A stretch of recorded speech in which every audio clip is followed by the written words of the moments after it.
The laughter stopped him cold, not because it was unwelcome, not because it was out of place at that battered pine table in the small dining room of the Dugan farmhouse, with the oil lamp throwing amber light across the walls and the smell of stewed rabbit and cornbread rising between them like something holy. No, what stopped Benjamin stone cold, what made his hand freeze around his tin cup and his breath catch somewhere deep in his chest where breath had not caught in a very long time, was the realization that the sound coming out of him was real. He was laughing, truly, fully, helplessly laughing, and he had not done that since the war.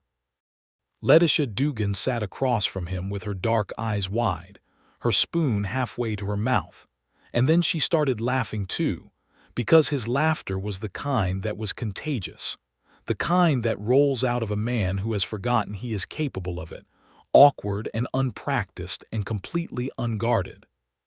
She pressed the back of her hand to her mouth and her shoulders shook, and that only made him laugh harder. And for 30 seconds in the spring of 1876, in a worn-out farmhouse on the edge of Harlan County, Texas, Benjamin Stone forgot every terrible thing that had happened to him. Then the memory came back, as it always did, swift and dark and merciless as a hawk. He set the cup down. He pressed his fingers flat against the table. He looked at the lamp flame because looking at her face right now felt like something he did not have the right to do. "I apologize," he said, and his voice came out rougher than he intended. Letitia lowered her hand from her mouth. She was watching him carefully, the way a woman watches a man who has just revealed something he did not mean to reveal. "Don't," she said quietly. He looked up at her. "Don't apologize for that," she said. "Please."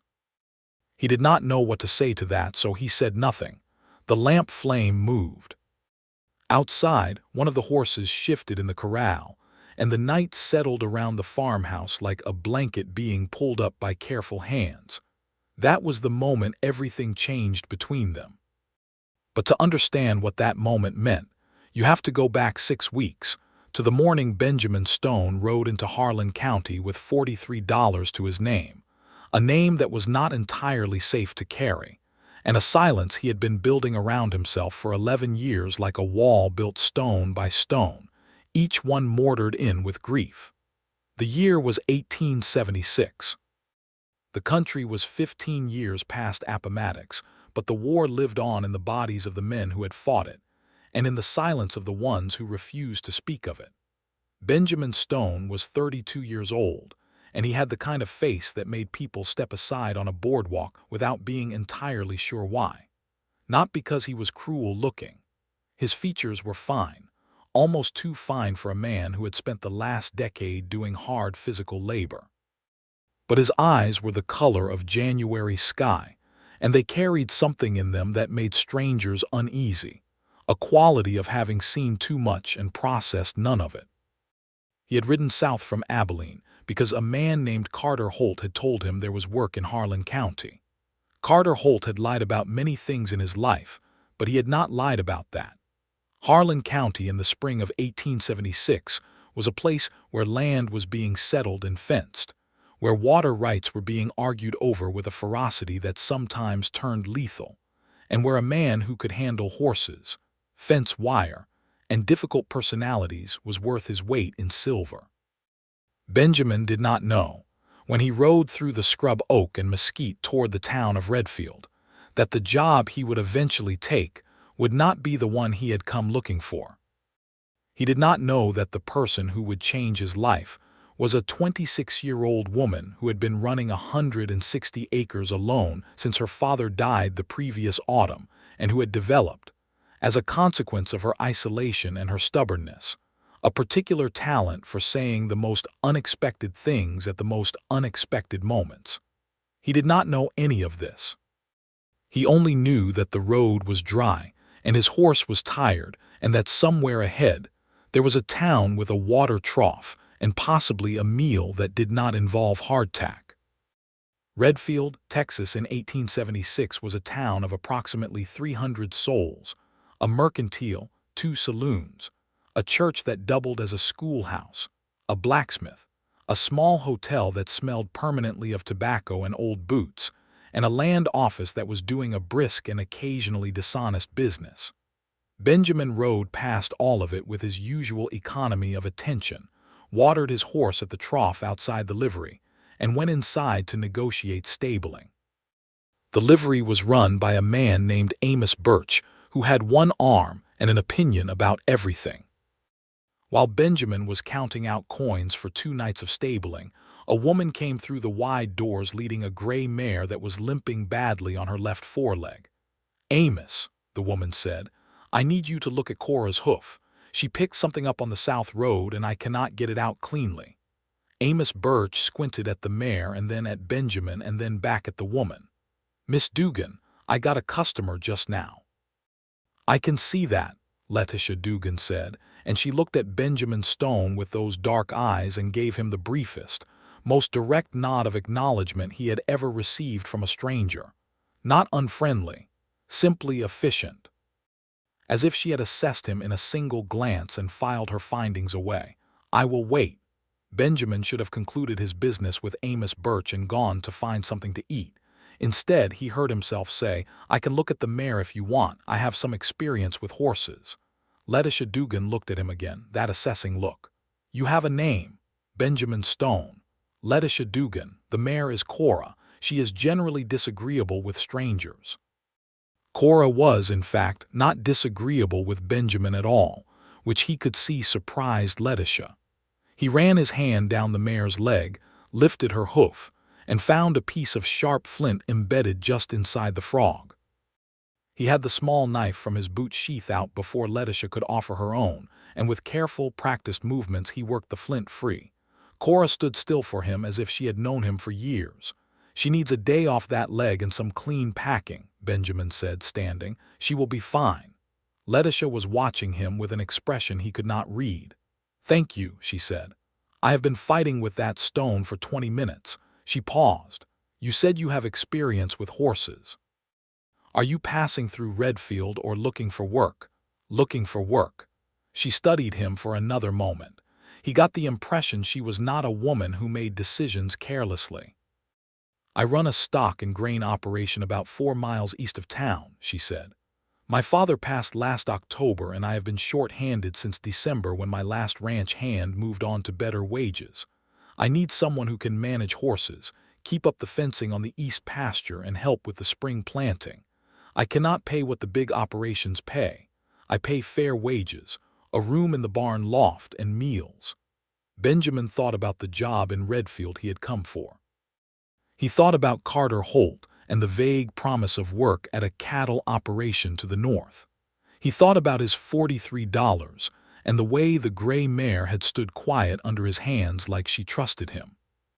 "I can start tomorrow," he said. He learned 3 things about Letitia Dugan in the first week of working her farm. The first was that she worked harder than any man he had hired out alongside. She was up before dawn and still moving at dusk, not frenetically, not frantically, but with a steady, purposeful energy that reminded him of a river that knew exactly where it was going.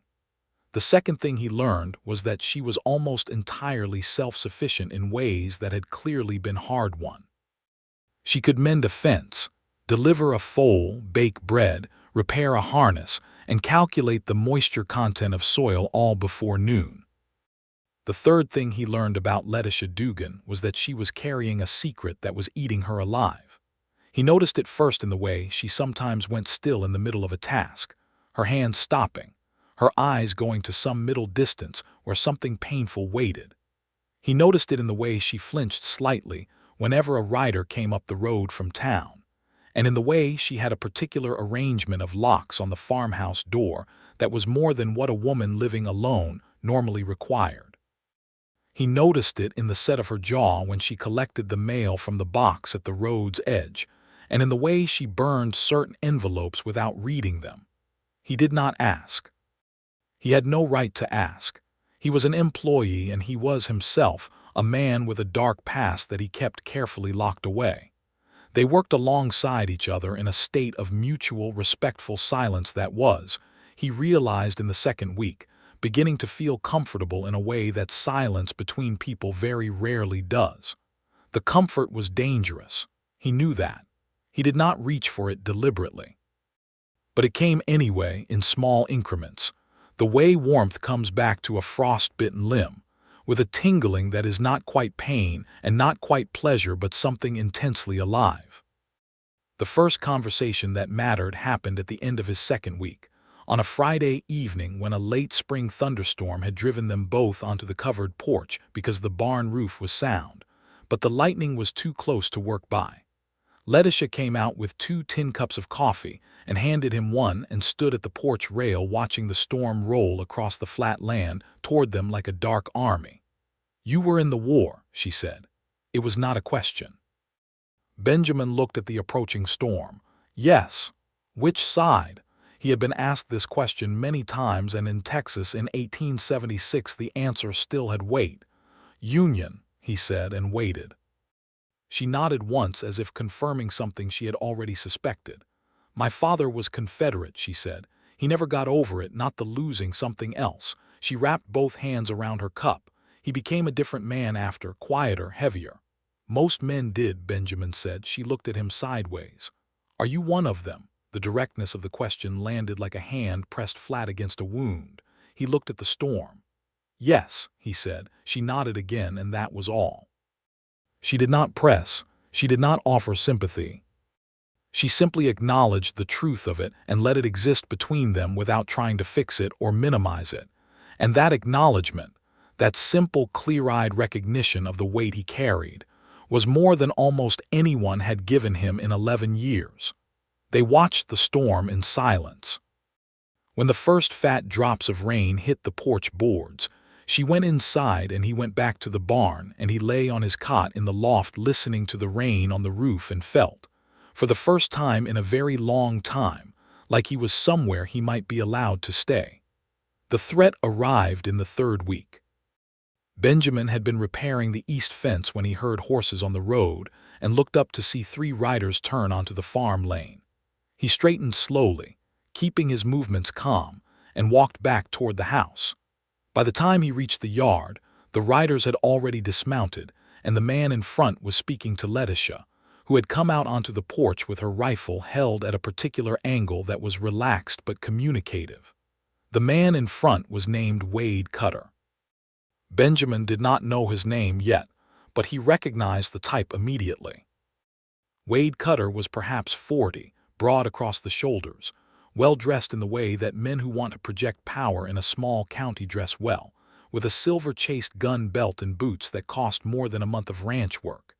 He had the easy authority of a man who was accustomed to getting what he wanted in a county where he owned the most land and the most of everything else. "Miss Dugan," Wade Cutter was saying, "I am not an unreasonable man. The offer I made your father still stands. $1,000 for the east parcel, which, as you know, is where the water runs." "The answer is still no," Letitia said. Cutter's eyes slid to Benjamin with a particular kind of assessment. Not the quick assessment Letitia had given him.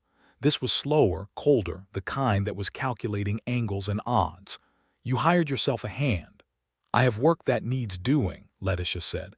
"The answer is still no, Mr. Cutter." "Letitia." Cutter's voice dropped into a register that was meant to sound paternal but landed somewhere between threat and condescension. "Your father understood that this land would be better used as part of a larger operation. He and I had an understanding." "My father is dead," she said, "and whatever understanding you think you had with him did not transfer with the inheritance. The land is mine and it is not for sale." Cutter held her gaze for a long moment. Then he looked at Benjamin again with that calculating, cold assessment. "Stone," he said. "That your name?" Benjamin met his eyes. "It is." "You do well to think about whose work you're taking on out here," Cutter said. "Miss Dugan has a way of making things difficult for the people around her." It was a threat wrapped in advice, the way a blade is sometimes wrapped in cloth.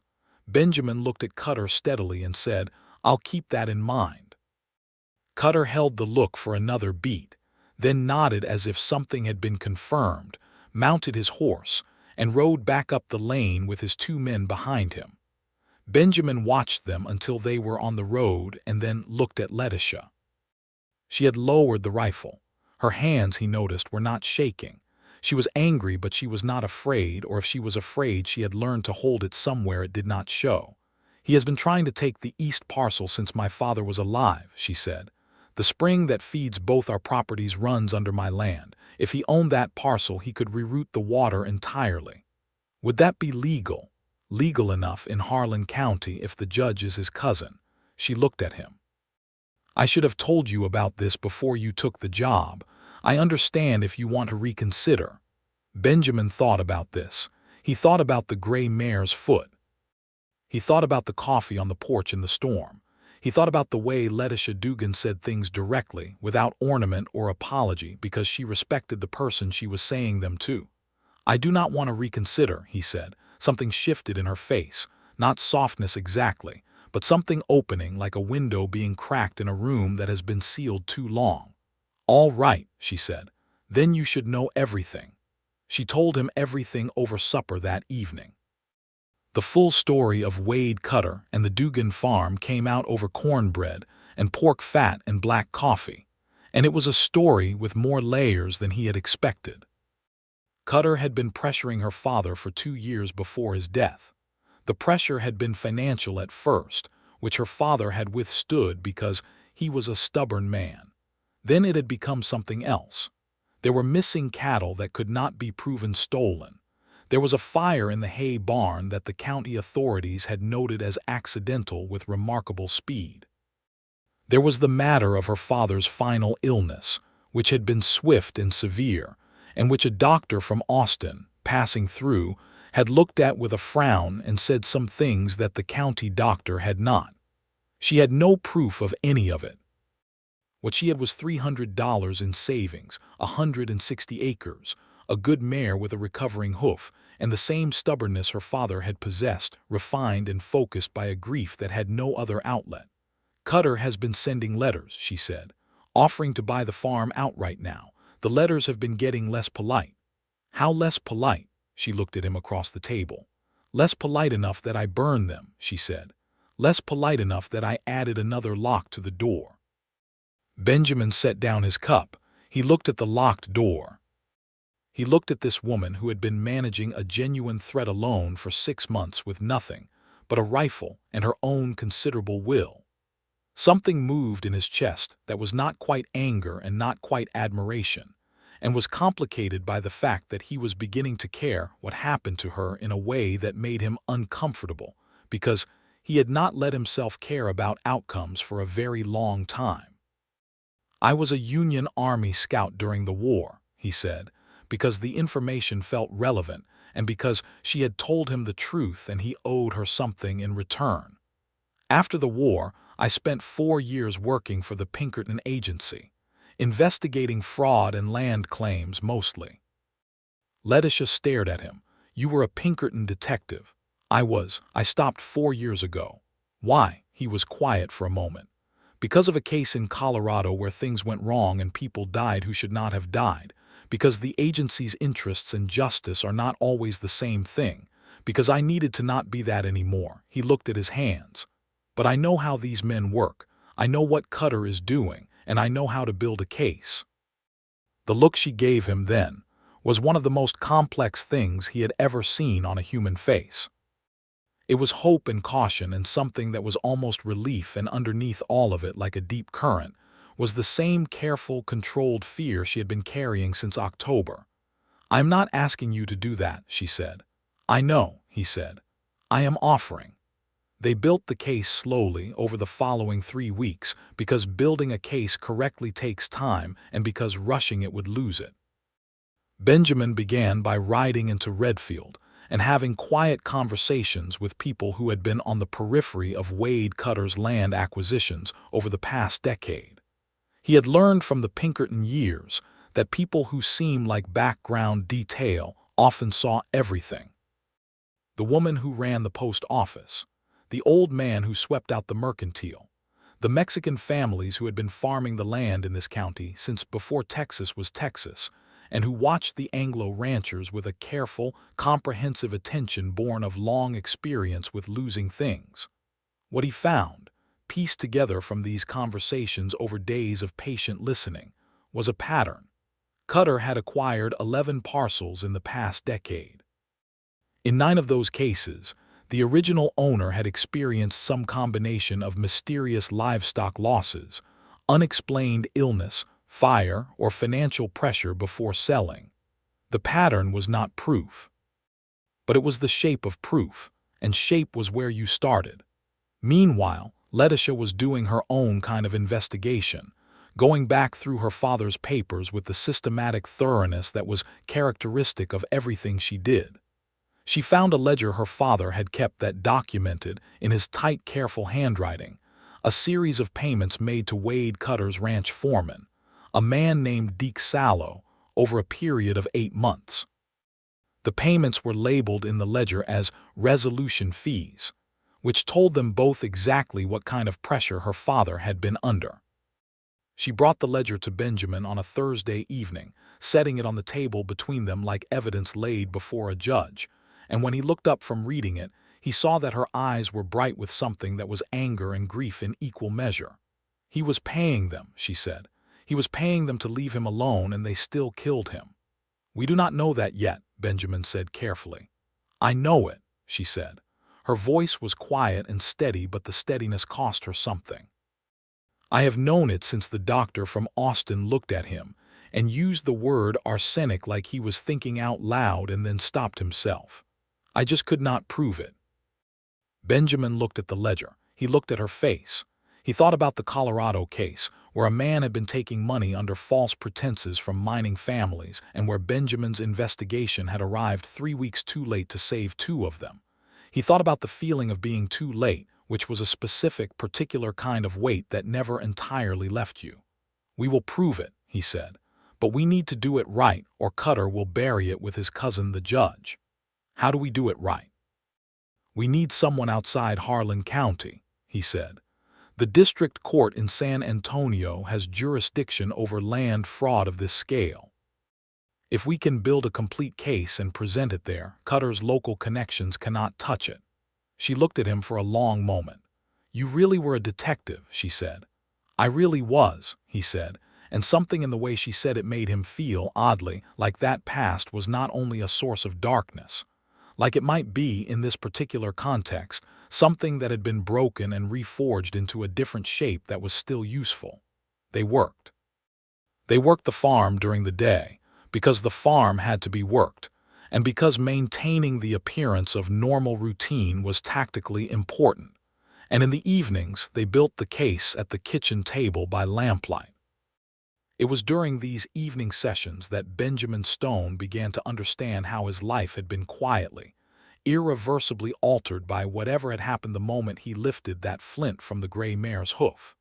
He learned her, not deliberately, not as an investigative enterprise, but in the way that you learn someone when you spend sustained close time with them and they are genuinely interesting. He learned that she had grown up reading every book she could get her hands on in a county that did not particularly value reading, that she had opinions about everything from soil composition to the poetry of Walt Whitman, and was not shy about expressing them. He learned that she had a particular kind of wit that was dry and quick and arrived without warning, a wit that had been honed, he suspected, by years of needing to deflect difficult men with something other than direct confrontation. He learned that she was lonely in a way she would never have described as loneliness because she was too proud and too self-sufficient for that word, but that manifested in the brightness that came into her face when he asked her a real question, a question that assumed she had thoughts worth hearing, and she realized he was actually waiting for her answer. And she was learning him in her quiet, observant way. He could feel it. She was reading him the way she apparently read everything, carefully, comprehensively, with attention to the details that revealed the truth beneath the surface. He was not sure what she was finding. He was not sure, after 11 years of building that wall around himself, whether what she found would be worth the effort of looking. He told her about the war in pieces, over different evenings, not as a single sustained narrative but the way buried things sometimes surface, one fragment at a time. He told her about being 21 years old and enlisted in the Army of the Potomac, about a particular morning in the Virginia wilderness in 1864 when he had been a scout and had come back from a reconnaissance to find that the patrol he had left was gone, not retreated, not captured, simply gone, and what he had found when he searched for them. He told her this and then stopped, because some things did not have words that fit them adequately, and she did not push him toward the words. She simply sat with him in the silence where the words should have been and let it be sufficient. He told her about the Pinkerton years, about the things he had learned and the things he had done that he was not proud of. The agency was effective, but it was a tool in the hands of interests that were not always just, and Benjamin had carried the cognitive dissonance of that for 4 years before Colorado had resolved it for him in the worst possible way. He had been investigating a land fraud case in the Colorado Territory, a situation not entirely unlike what was happening here in Harlan County, and he had been close, very close, to having the evidence he needed. But someone inside the agency had been feeding information to the men he was investigating, and when the confrontation came, it had come wrong, and 2 farming families who had trusted him were dead. He had not told anyone this in 4 years. He was telling Letitia Dugan. She listened to all of it without the expression of horrified sympathy that he had dreaded, without the urge to absolve him that would have felt dishonest and therefore unbearable. When he finished, she was quiet for a moment, and then she said, "You are afraid that will happen again here?" "Yes," he said. "Then we make sure it does not," she said, simply, as if that resolved it. And the remarkable thing was that in her voice, in the particular quality of her certainty, it almost did. The evening the laughter happened was a Tuesday in the 4th week of May. They had spent the day finishing the fence repair on the east pasture, and Benjamin had discovered, over the course of the afternoon, that Letitia had a singular inability to tolerate a particularly self-important rooster that had claimed the gatepost as his personal throne and was refusing to vacate it for any human convenience. The rooster's name was Cardinal, a name her father had given him with some aspirational sentiment that had clearly not been communicated to the bird. Cardinal was large, red-combed, possessed of the conviction that the entire farm existed for his benefit, and constitutionally opposed to being relocated from any position he had selected. Letitia had spent a significant portion of the afternoon conducting a running argument with Cardinal in which she explained at length, and with increasing vividness, exactly what she thought of his character, his ancestry, and his general prospects if he did not remove himself from the gatepost immediately. Cardinal had responded to each argument by ruffling his feathers and maintaining his position with the implacable dignity of a territorial dispute veteran. Over supper, Letitia had been describing this encounter to Benjamin in a tone of extreme indignation, laying out the entire argument with Cardinal as if presenting a legal case, complete with evidence and precedent, and she had arrived at the point of describing her final gambit, in which she had attempted to reason with the rooster using what she called appeal to enlightened self-interest, at which she had apparently pointed out to Cardinal that the gatepost was wooden, the wood would not be there forever, and that attachment to impermanent things was not a sound philosophical foundation for a rooster's dignity. She delivered this last point with absolute deadpan seriousness, looking at Benjamin across the table as though she was reporting genuinely important information. And Benjamin Stone, who had not laughed since the war, laughed. It started somewhere in his chest and came out of him like something that had been locked in a room for years and had finally found the door open, and once it started he could not stop it. He pressed his hand over his mouth, but that did not help. He heard the sound of it, rough and unpracticed and completely real, filling the small dining room, and the sound of it frightened him in some deep way, and also felt like putting down a weight he had been carrying so long he had forgotten it was there. Letitia pressed her hand to her mouth too, and her eyes went bright, and then she was laughing with him, and the 2 of them sat across a supper table in Harlan County, Texas, in the spring of 1876, and laughed until their eyes watered, and it was the simplest and most profound thing that had happened to either of them in a very long time. When the laughter subsided, Benjamin sat in the silence that followed it. He looked at the lamp. He said, "I apologize," and she said, "Don't," and the conversation they had after that, sitting at the table as the cornbread went cold, was the conversation that changed the geography of everything between them. "When did you stop?" she asked. Her voice was quiet and careful, the way you ask a question you have been thinking about for a while. "Stop what?" "Laughing, letting yourself." She looked at him steadily. "You looked frightened just now when you realized what was happening." He was quiet for a moment. 1865, he said. "After the war, it felt wrong to laugh when so many were dead." "Benjamin," she said, and his name in her voice was something different than it had been, gentler, more specific, as if she were handing it back to him rather than using it to address him. 11 years. Yes. She looked at the lamp for a moment. Then she said, "I think the dead would prefer we laughed." He looked at her. "I think," she said carefully, "that if the people we lost could tell us anything, it would not be to hold our laughter in storage on their behalf. I think they would find that idea both sad and somewhat absurd." A pause, "rather like trying to reason with Cardinal."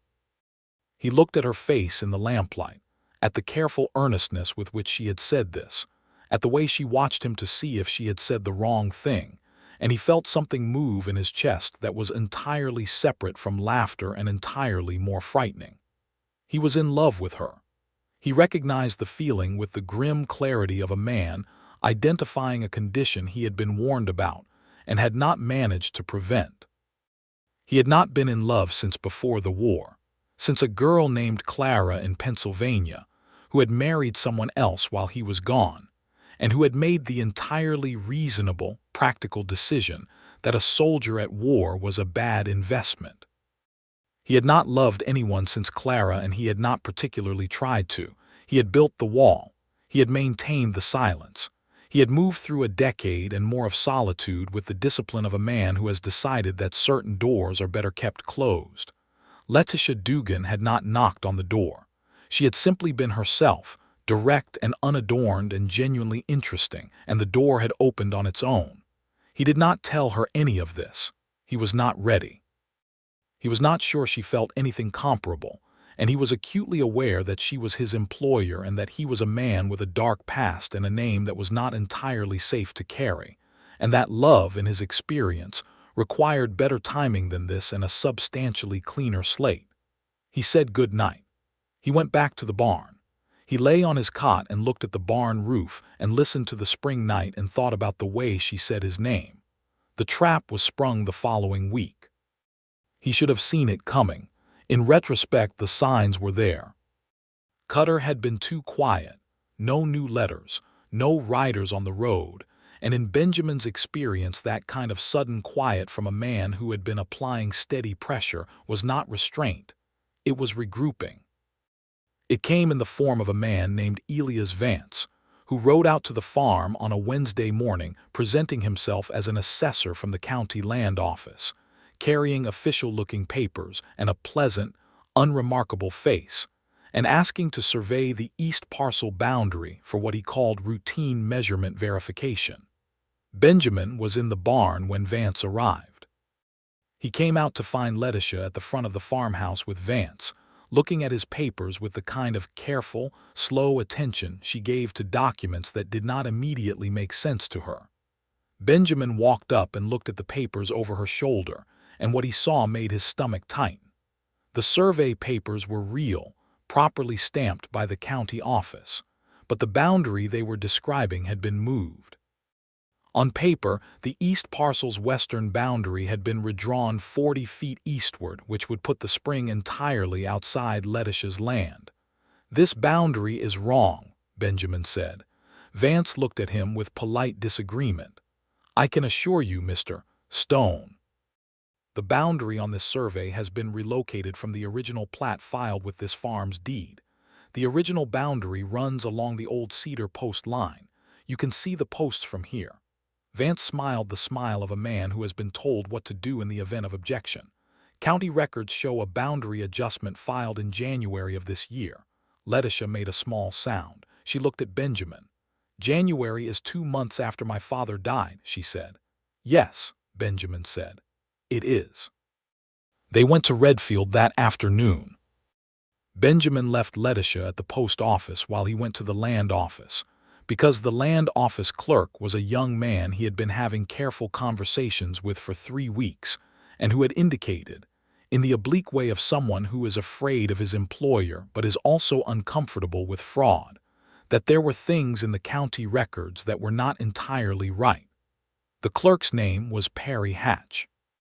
He was 22 years old, with the kind of moral conflict visible on his face of someone who has been asked to do things he knows are wrong by people who have the power to make his life difficult.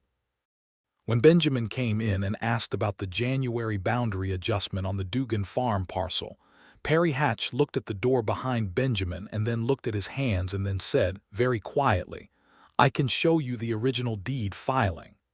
What he showed Benjamin was 2 sets of documents for the same parcel. The original, filed when the farm was first claimed, showed the correct boundary.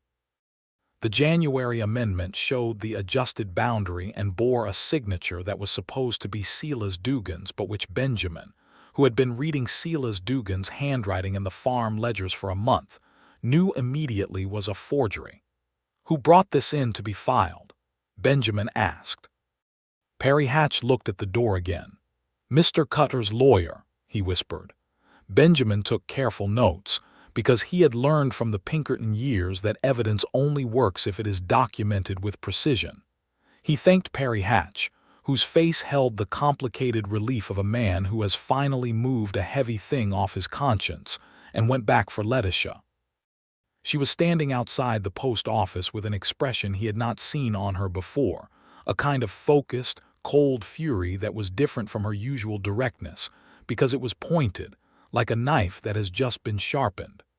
"Cutter's man Deke Sallow was in the post office," she said. "He wanted me to know that Mr. Cutter had heard about my new hired hand's background and that men with certain kinds of pasts sometimes find it difficult to be heard in Harlan County." He said it very pleasantly. Her eyes were dark and steady. "It was a threat, Benjamin." "I know," he said. He looked at her. "They know what I found. Cutter has someone in the land office." "Perry Hatch." "No, someone else. Someone who saw me come in," he thought quickly. "We cannot use the Harlan County courts. The forgery evidence and the ledger go to San Antonio. Tonight. Tonight. If we wait, Cutter will find a way to make the documents disappear or to make us disappear from the credibility of any proceeding." He looked at her steadily. "Can you ride to San Antonio?" She looked at him for a moment with that particular expression of assessment he had first seen in the Redfield livery. "I have ridden to San Antonio," she said. "I grew up riding to San Antonio." They went back to the farm and packed what they needed in 2 saddlebags. Benjamin wrote a careful document describing everything they had found, the pattern of Cutter's land acquisitions, the ledger, the forged boundary adjustment, Perry Hatch's testimony, and the original deed, and included precise references to each piece of evidence. He wrote a second copy. He sealed one and gave it to Letitia to carry and kept one himself, because in situations where information was dangerous, it was wise to distribute it. They rode out at dusk, taking the south road that ran through the scrub oak away from the main route Cutter's men would expect them to use. The evening sky over Texas was wide and copper-colored, and the horses moved at a steady canter that ate the miles without exhausting them. Benjamin rode slightly ahead, watching the road and the brush on either side with the careful attention of his scouting years, and Letitia rode behind him and slightly to the right, and somewhere in the second hour of riding, when the stars had come out and the land was silver and dark around them, she pulled up alongside him. "Tell me something," she said. Her voice was quiet against the sound of hooves and the night jars in the brush. "What do you want to know?" "When this is over," she said, "what do you do?" He looked at the road ahead. "I go where there is work, I suppose." She was quiet for a moment. "Is that what you want?" He had not been asked what he wanted in a long time. The question arrived with the same quality as the laughter had, touching something that had not been touched in years. He looked at the stars for a moment and then looked at her face pale in the moonlight and her eyes on him with that steady, direct attention. "No," he said honestly. "It is not." She held his gaze for a beat longer than the conversation required. Then she looked at the road ahead. "Good," she said, and that was all, but it was, he realized, quite a lot. They rode through the night and arrived in San Antonio at dawn, having changed horses at a relay station midway through the journey. San Antonio in 1876 was a city of considerable size and complexity, a place where Mexican, American, and European cultures had been overlapping and arguing, and occasionally merging for generations, where the Alamo stood as a monument to contested history, and the commerce of the frontier moved through in great seasonal waves. Benjamin knew the city from his Pinkerton years, and he knew the address of the district court clerk's office, and more importantly, he knew the name of the district judge, a man named Harlan Ferris, who had a reputation for the kind of incorruptibility that was both rare and inconvenient for men like Wade Cutter. They arrived at the courthouse when it opened. Letitia had her father's ledger in her saddlebag, and the sealed document Benjamin had prepared, and a presence that even after a night in the saddle was precise and formidable. Benjamin laid out the case to the district clerk with the organized thoroughness of his investigative training, and the clerk, who had seen many things in the San Antonio District Court, looked at the forged boundary document and at the ledger and at the pattern of acquisitions and said he would get Judge Ferris. Judge Harlan Ferris was a thin man of 60, with the manner of someone who has been lied to professionally for decades and has developed a very sensitive instrument for detecting it. He listened to Benjamin for 40 minutes without interruption, read both documents, asked 4 precise questions, and said he would issue a warrant for the Harlan County records to be seized before the day was out and that a federal land fraud investigation would be opened. "This will take time," he said. "You understand that?" "I understand," Letitia said. It was the first thing she had said in the meeting, and Judge Ferris looked at her as if registering her properly for the first time. "I have been waiting since October," she said. "I can wait a little longer, as long as it is waiting for the right thing." Something in the judge's expression shifted. He looked at the documents again. "Miss Dugan," he said, "your father kept a careful ledger." "He was a careful man," she said. "He was a careful man being bled slowly by a man without conscience, and he kept a record of it because he believed that records mattered. I am glad he did." Judge Ferris nodded once. "So am I," he said. They rode back to Harlan County the next morning, after a night in San Antonio spent at separate boarding houses and a long supper at a restaurant where the tamales were extraordinary, and where the conversation had moved, carefully and tentatively, out of the territory of the case and into the territory of themselves. She told him about growing up on the farm, about her mother who had died when she was 10, and whose presence she still felt sometimes in the evenings when the light was a certain way. She told him about learning to read with her father, about the books he had ordered from the catalog, about the particular joy of receiving a novel in the mail that was so consuming she had read it in a single night, and then sat in the dark for an hour afterward feeling the way you feel when a story is over, and the world seems temporarily flat by comparison. She told him about a man she had almost married 5 years ago, a rancher's son from the next county who had been kind and reliable and entirely uninteresting, and about the decision she had made that had shocked her father and satisfied something deep and particular in herself, the decision to be alone rather than to be wrong. "I thought I was making the brave choice," she said, over the last of the coffee. "It turns out alone has its own costs." He looked at her across the table. "You were not wrong to choose it over the wrong person," he said. "No," she agreed. "But I have been hoping for a while now that there might be a right one." She looked at him with absolute directness and no coyness at all, which was entirely characteristic of her and which landed on him with the full force of its honesty. He set down his cup. He looked at the tablecloth. He said, "Letitia." "You do not have to say anything," she said. "I have said it, it is said. I am not a woman who unsays things." "I know," he said. He looked up at her. "I am glad you said it." He paused, and then, because she deserved the same honesty she had given him, because she had earned it over weeks of being exactly who she was without apology, he said, "I have been in love with you since the evening you explained enlightened self-interest to a rooster." Her face did something extraordinary then.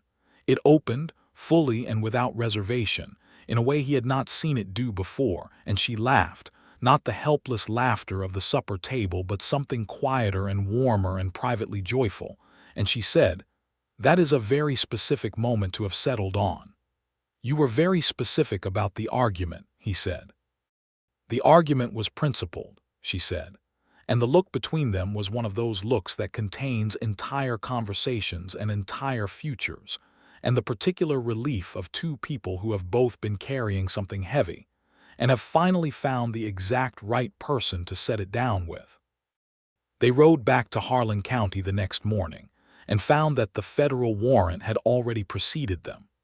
The district court had moved with the efficiency of an institution that understood land fraud, and 2 federal marshals had arrived in Redfield the previous afternoon, and were in the process of seizing the county land records when Benjamin and Letitia returned. Cutter was aware of this and had, according to information that reached them through Amos Birch at the livery, ridden to his lawyer's office in considerable agitation. Deke Sallow, the ranch foreman, had made the pragmatic decision common to pragmatic men in collapsing conspiracies, and had gone to the federal marshals of his own initiative, and had described, in considerable detail, the operations he had conducted on Cutter's behalf over the past decade. He described the livestock thefts. He described the fires. He described the payments he had received from the county judge, who was indeed Cutter's cousin, to make certain things happen and to make certain documents appear. He also described something that he clearly found unpleasant to describe, perhaps because it crossed a line that he had tried to maintain as meaningful, which was the visit he had paid to Letitia Dugan 3 months before his death with a package that Cutter had told him was medicine. This was not proof that would satisfy a court on its own, but it was the testimony of a direct participant, and combined with the forged documents, the ledger, the pattern of acquisitions, and the affidavit from Perry Hatch, it built something that a federal prosecutor in San Antonio would find substantial. Wade Cutter was arrested on a Thursday afternoon in May of 1876. The county judge was relieved of his position pending investigation. The boundary adjustment on the Dugan farm east parcel was voided. The spring stayed where it had always been, running under Letitia Dugan's land because it had always run there, and because the land was hers. She stood at the east fence line on the Friday morning after Cutter's arrest and looked at the spring where it ran clear and cold over white limestone, and she said nothing for a long time. Benjamin stood beside her. The morning was warm, and the grass was green from the spring rains, and the cedar posts of the fence ran in a straight line to the horizon. He waited because she was doing something private in that silence, something that required room. When she turned away from the spring, she did not look at him immediately. She looked at the farmhouse, at the fields, at the sky. Then she looked at him. "I want to plant cotton in the south field this summer," she said. "I think the soil will hold it." He looked at the south field. "It will hold it," he agreed. "The soil drains well there. You would want to start preparing it in the next 2 weeks." "I know how to prepare a cotton field," she said, with the particular tartness that was one of the things he loved most about her. "I know you do," he said. A pause.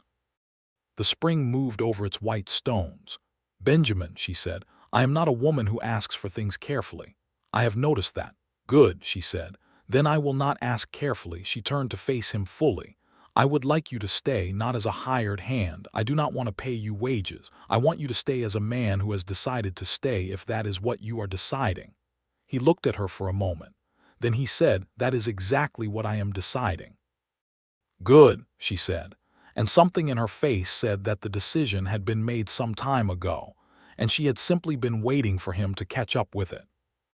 He kissed her for the first time standing at the east fence line with the spring running and the Texas morning wide and blue around them. And it was not a tentative kiss or a careful kiss. It was the kiss of two people who have been moving toward each other through a considerable amount of difficulty and have finally arrived at the destination they have been heading for all along. They were married in August. The ceremony was small, performed by the minister at the Redfield church that doubled as a schoolhouse, attended by Amos Birch and his wife, Perry Hatch, who had found something like a backbone over the preceding months and was considerably happier for it, and a number of the Mexican farming families from the surrounding land, the Reyes family and the Garza family, who had been farming this county since long before any of the present Anglos had arrived, and who had seen enough injustice overturned in their own experience to take genuine pleasure in watching it overturned for others. There was no honeymoon in the conventional sense because it was August and the cotton needed attention, and the horses needed feeding and the farm did not stop for sentiment. But there was a particular quality to the evenings that followed the wedding, evenings at the kitchen table with the lamp lit and the farm quiet around them, that was different from the evenings before. The weight was different. The silence was different, fuller and softer, inhabited by a warmth that was new and that grew, over the weeks and months that followed, from something tentative into something solid. He began to laugh again, not always and not easily, but genuinely, in the way that genuine laughter works, arriving unexpectedly and without effort.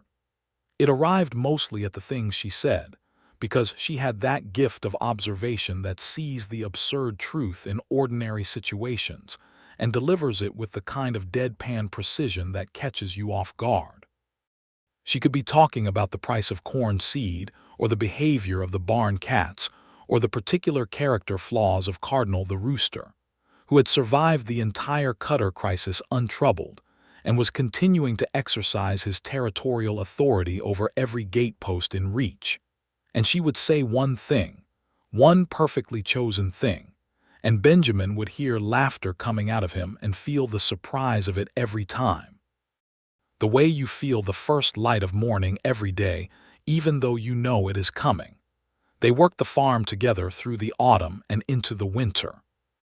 The cotton harvest in September was better than either of them had expected, and with the proceeds, Letitia replaced the hay barn that had been burned 2 years earlier, and Benjamin built a second corral for the horses they were gradually acquiring, because Letitia had an instinct for horses that matched his own, and they had both independently concluded that a small horse breeding operation would suit the land and their combined expertise.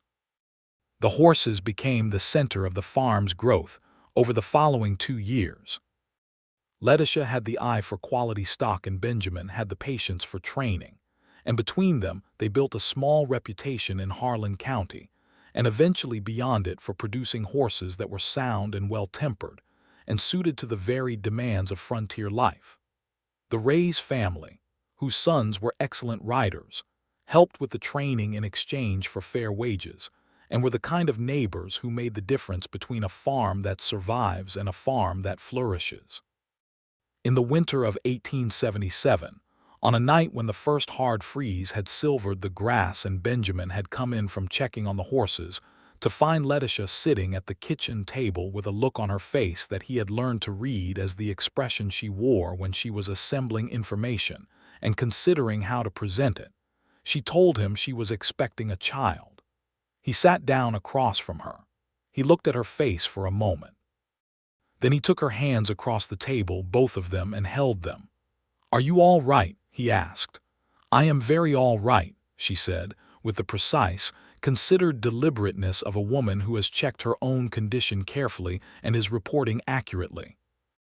"I am also somewhat terrified." "So am I," he said. She looked at him. "You are?" "Completely," he said. "I have not done this before."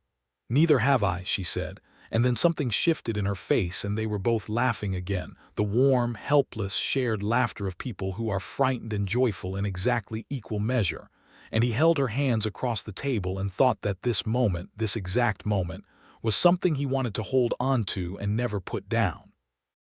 Their son was born in August of 1878, in the height of the summer heat, with the assistance of a midwife from Redfield named Mrs.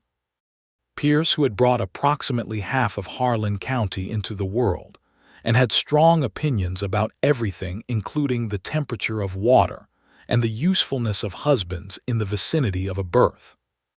She allowed Benjamin to stand outside the bedroom door, which he did for 4 hours with his back against the wall and his heart in his throat, listening to Letitia work through something that he had no ability to help with, and that required from him the particular discipline of staying present when every instinct is toward action. When the baby's first cry came through the door, Benjamin Stone, who had not laughed since the war and had been laughing again for 2 years, sat down on the hallway floor with his back against the wall and his face in his hands, and felt something move through him that was not laughter, and was not tears, and was both of those things at once, a great welling movement of gratitude and fear and love that had no name he knew. Mrs. Pierce opened the bedroom door and looked down at him. "Get up off that floor," she said, not unkindly. "Come and meet your son." His son, he had a son. The baby was small and healthy, and had, as babies do, an expression of supreme authority over the universe that was not entirely dissimilar to the expression of Cardinal the rooster on his favored gatepost. Letitia held him against her chest and looked up at Benjamin with dark eyes that were tired and bright and knowing, the eyes of someone who has just done an extraordinary thing and is entirely aware of it. "I am going to suggest a name," she said. "Say it." "Silas," she said, "for my father. If you are willing." He looked at the baby, at the tiny, fierce face of his son. He thought about a man who had kept a careful ledger in the face of injustice, who had recorded the payments forced from him with a stubborn, meticulous hand, who had loved his daughter well enough to leave her something worth fighting for. "Silas," he said. "Yes." Silas Benjamin Stone grew in the way of farm-raised children, in outdoor increments, in the vocabulary of horses and soil and seasons. He had his mother's eyes and her particular quality of looking at things directly, and he had his father's patience and his father's careful silence that was not the silence of damage, but the silence of a man who thinks before he speaks. He was, from the beginning, precisely himself, which is the best thing a person can be. Life on the farm continued to expand in the years that followed.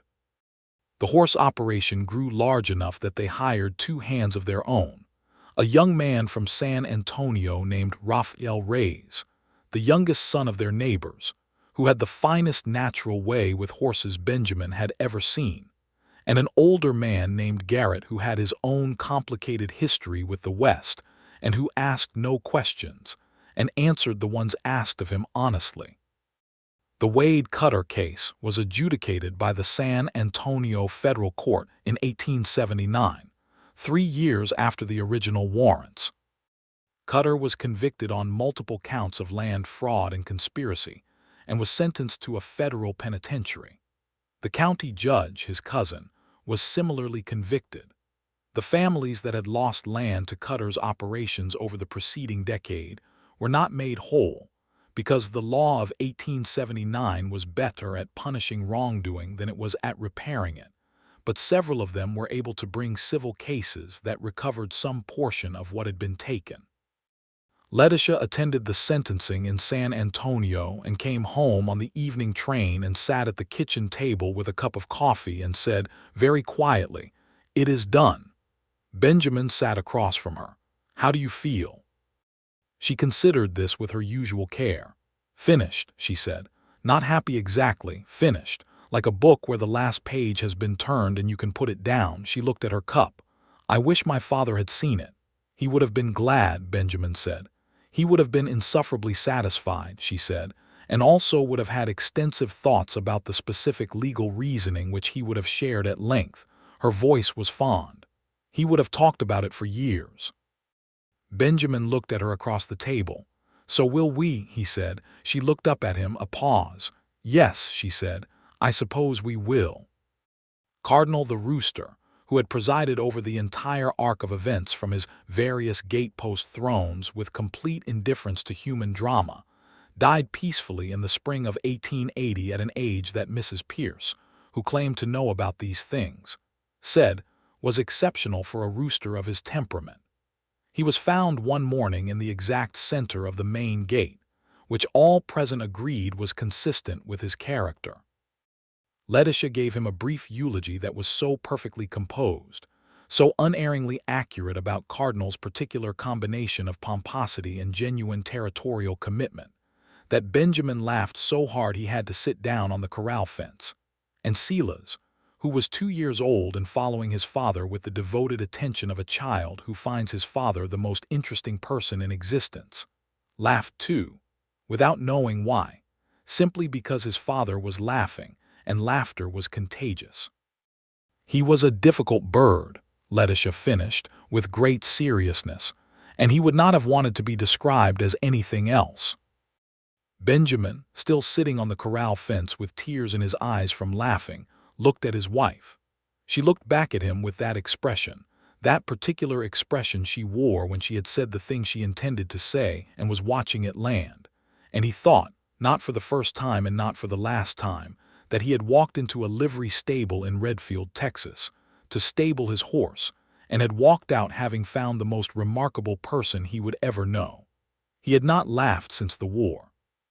He laughed now every week, sometimes every day. He laughed at the things she said at the supper table, and the things she said in the morning, and the things she said when she was annoyed about something, because even her annoyance was expressed with a precision and a particularity that was, once you knew her well enough to hear it correctly, frequently hilarious. She said to him once, in the 3rd year of their marriage, that she thought he had spent so long being the wall between himself and the world that he had forgotten the wall was a choice. That was not an observation she made to wound him. It was an observation she made because she was who she was, a woman who looked at things directly and said what she saw, and because she trusted him to be able to hear it. He could hear it. He could hear everything from her because she had earned the right to say it by being willing to hear everything from him. That was the contract between them, not spoken, not formal, but binding in the way that the truest agreements are binding, which is by mutual consent freely and continuously given. In the autumn of 1881, Letitia told him again that she was expecting.